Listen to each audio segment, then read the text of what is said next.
10 major car brands are hemorrhaging money so fast they are practically giving vehicles away just to survive. In 2025 alone, the automotive industry has seen the most brutal shakeup in decades. Sales have plummeted by over 40% for some manufacturers. Inventory is piling up in lots across America, and desperate CEOs are slashing prices to levels we have never seen before. But here is what the dealerships will not tell you. This is not just about being generous. These brands are fighting for their lives. In this video, I am revealing which 10 car companies are so close to bankruptcy that they are offering insane deals just to keep the lights on. Stick around until the end, because the final brand on this list is offering cars for 70% off retail price. But there is a shocking reason why you might want to avoid them completely.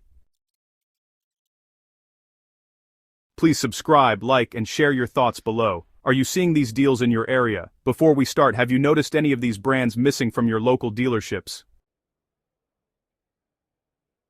Number 10. Mitsubishi. The signs of Mitsubishi's slow demise in America are becoming impossible to ignore. Once a respected Japanese automaker with popular models like the Eclipse and Lancer Evolution, Mitsubishi has been quietly vanishing from the American landscape. Their dealer network has collapsed dramatically, with entire states now lacking a single Mitsubishi dealership. In the last year alone, they have lost over 100 dealerships nationwide, leaving massive coverage gaps throughout the Midwest and southern states. The few dealers that remain are struggling with an increasingly difficult situation, selling cars that feel like relics from another era.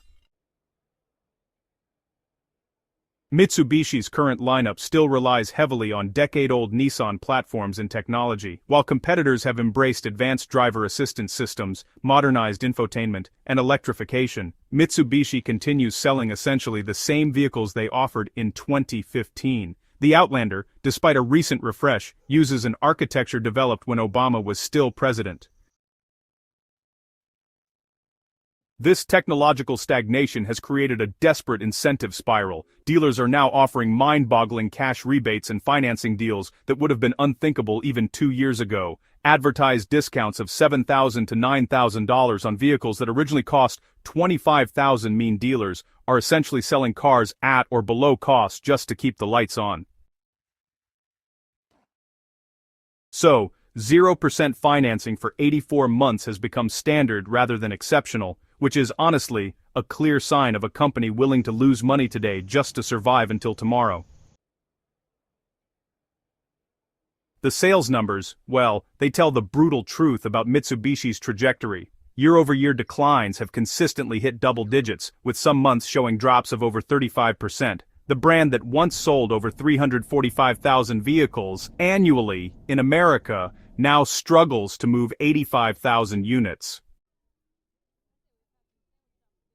Perhaps most telling is the inventory situation at the dealers that remain. Lots designed to hold 120 vehicles now contain 200 or more, with some models sitting unsold for more than 180 days. This inventory nightmare has created a secondary price-slashing effect beyond the official manufacturer incentives, with dealers marking vehicles down by thousands just to clear space for incoming shipments they simply cannot refuse. One Midwest dealer recently advertised new Outlander Sports for nearly 40% below MSRP in what they called an inventory reduction emergency. Unless something changes dramatically, it really seems Mitsubishi is in the final stages of its long goodbye to America.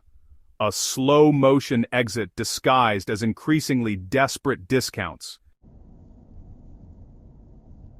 Once a cornerstone of American automotive history, Chrysler has been reduced to a shadow of its former self. The portfolio devastation is staggering. A brand that once produced a full lineup of sedans, minivans, and innovative vehicles now limps along with just 2 aging models, the 300 sedan and the Pacifica minivan. The 300, a once groundbreaking design, has not seen a complete redesign since 2011, making it a dinosaur in automotive terms. So, the root cause of Chrysler's decline actually lies with its parent company Stellantis, which has, systematically abandoned the brand in favor of more profitable divisions. Internal documents and industry analysts confirm that Stellantis has shifted virtually all investment capital away from Chrysler toward Jeep and Ram, since those brands deliver higher profit margins and, honestly, a much stronger global appeal. The company's 2021 to 2025 strategic plan allocated less than 3% of North American development resources to the Chrysler brand, basically placing it on life support. This kind of corporate neglect has created a pretty desperate situation for Chrysler dealerships. With minimal new product and dwindling customer interest, dealers are now slashing prices to unprecedented levels on their limited inventory. Discounts of $12,000 to $15,000 on Pacifica minivans have become pretty common, with some dealers even offering the vehicles at or below invoice cost. Behind these desperate measures lies a fundamental brand identity crisis. After decades of corporate shuffling, from independent company to German ownership under Daimler, then Italian control with Fiat, and now part of the multinational Stellantis conglomerate, Chrysler has lost any coherent identity. Is it a luxury brand, a mainstream competitor, or an innovation leader? The market irrelevance resulting from this identity confusion is evident in consumer surveys. When asked to name American car brands, younger buyers consistently mention Ford, Chevrolet, Tesla, and even Jeep before Chrysler comes to mind. More troubling, when presented with a list of brands they would consider for their next vehicle purchase, less than 2% of respondents under 40 select Chrysler at all. The brand has become invisible to modern car buyers who do not even include it in their consideration set. Without dramatic intervention, Chrysler appears destined to join Plymouth, Pontiac, and Mercury in the graveyard of discontinued American automotive brands. Mazda has long been the darling of automotive journalists, praised for driving dynamics and design that punch above its weight class. Yet the company faces a demographic time bomb that threatens its very existence in the North American market. Industry data reveals a steadily aging customer base, with the average Mazda buyer now approaching 56 years old, up from 45 just a decade ago.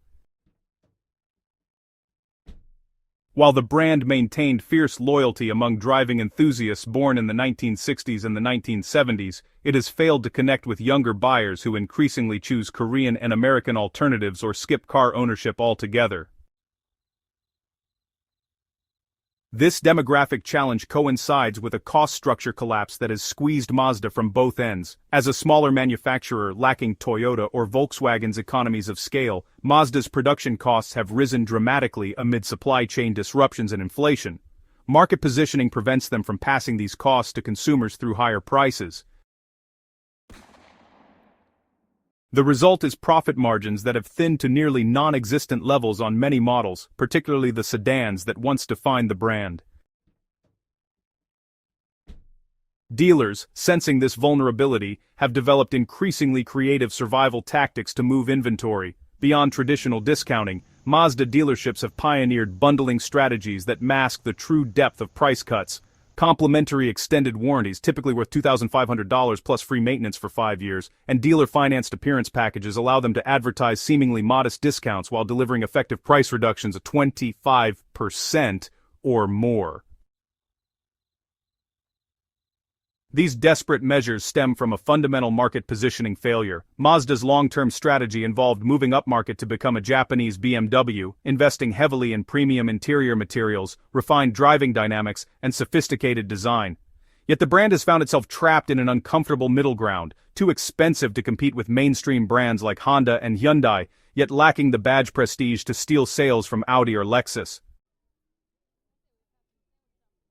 Perhaps most concerning is Mazda's future uncertainty as the industry undergoes seismic shifts. The company's traditional strength, exceptional internal combustion engine technology and driving dynamics, holds diminishing relevance in a market rapidly transitioning to electric vehicles and advanced driver assistance features. Mazda's belated and underfunded electrification efforts leave it vulnerable as competitors race ahead with dedicated electric vehicle platforms. Meanwhile, its sedan-heavy lineup struggles in an SUV-dominated landscape, with the MX-5 Miata, once the brand's halo vehicle, now an anachronistic reminder of enthusiast priorities that no longer drive mainstream purchases. Unless Mazda can resolve its identity crisis and find sustainable positioning between mainstream and premium segments, expect to see increasingly desperate discounts